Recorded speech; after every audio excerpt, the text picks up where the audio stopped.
Every summer, the island of Sodor is very busy. Holidaymakers love to sightsee. When the weather is fine, there is no better place to visit. Some people like to go to the mountains. Others like the valleys. Children love the seaside. One morning, Thomas was puffing along the line that runs by the coast. His two coaches, Annie and Clarabelle, were packed with children going to the beach. Everyone was happy. Percy was taking some freight cars to the harbor. "Hello, Thomas. You look cheerful. I wish I could take children today instead of freight cars." "They're the Vickers Sunday School," explained Thomas. "I'm busy this evening, but the station master says I can ask you to take the children home."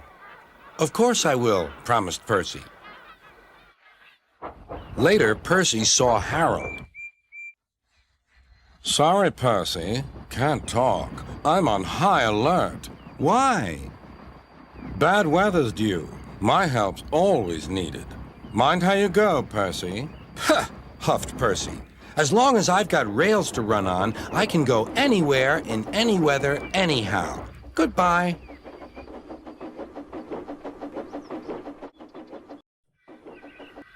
"Be careful," warned Edward. "There's a storm coming." A promise is a promise, thought Percy, no matter what the weather.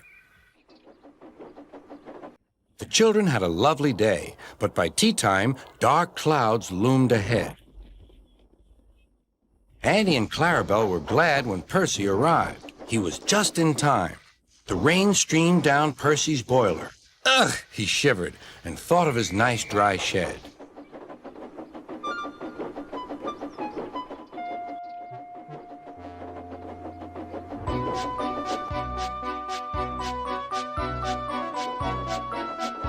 Percy struggled on past coastal villages and into the countryside.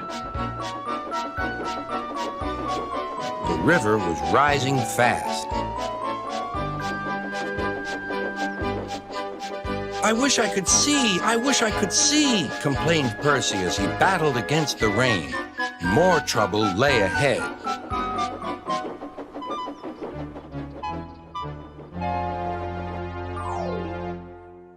"Oh," hissed Percy, "the water is sloshing my fire." Percy's driver and fireman had to find some more firewood. "I'll have some of your floorboards, please," said the fireman to the conductor. "I only swept the floor this morning," grumbled the conductor, but he still helped. Soon Percy's fire was burning well. He felt warm and comfortable again. Then he saw Harold. "Oh dear," thought Percy, "Harold's come to laugh at me." Something thudded onto Percy's boiler. "Ow!" exclaimed Percy. "He needn't throw things." "It's a parachute," laughed his driver. "Harold's dropping hot drinks for us."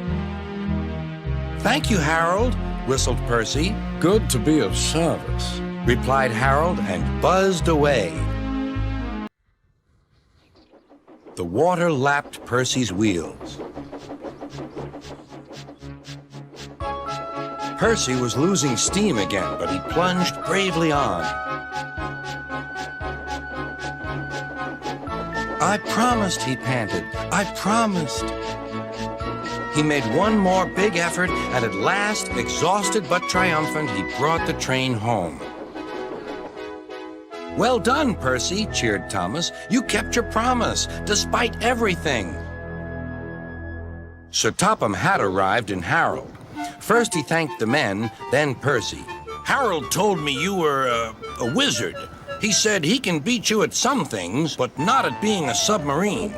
I don't know what you two get up to sometimes, but I do know that you're a really useful engine." "Oh, sir," whispered Percy happily.